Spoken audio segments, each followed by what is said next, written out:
All right, Montreal, here we come. Ready to uncover the crown Oh, jewel. absolutely. Let's unearth those Montreal must-dos. We're talking about the kind of experiences that'll have you saying, c'est magnifique. And from your research, you've got 5 spots that just scream, Montreal. 5 fantastic starting points. So let's build the ultimate Montreal day. And where better to begin? Then with a plan. Exactly.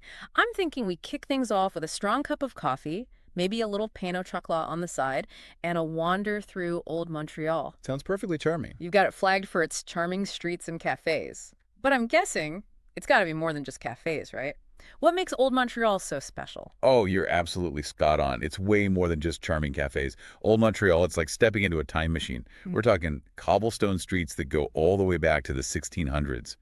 Buildings that have seen centuries of history unfold before them. Wow, the 1600s. Imagine strolling past the Chateau Ramezay. This place started as a governor's residence back in the 1700s, and now it's a museum. You can practically feel the history, 500 years of it. Okay, now I'm picturing myself there, minus the powdered wigs, of course, just wandering those streets, soaking it all up. Exactly. And don't forget to look up. The architecture is stunning, a real mix of those French and British influences. Every building has a story to tell. It's amazing how these places hold so much history. Speaking of which, next on your list is the Notre-Dame Basilica. Now, I know Gothic Revival means it's going to be beautiful, but what makes this a must-see over, say, other churches? Okay, picture this. You step inside and boom, you're surrounded by these intricate carvings, ceilings that seem to soar endlessly, and stained glass windows that bathe the entire space in these vibrant colors. Wow. It's honestly breathtaking.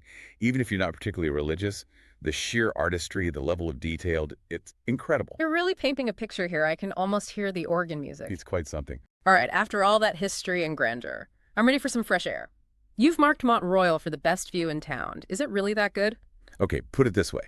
Mont Royal is to Montreal what the Eiffel Tower is to Paris.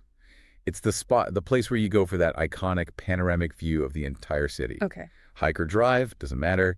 Get ready for a breathtaking vista, especially as the sun sets. All right, I'm sold. Now I'm picturing a picnic with that view. Maybe some local goodies, which perfectly leads us to Jean-Talon Market. So give me the lowdown. What's the vibe? Bustling.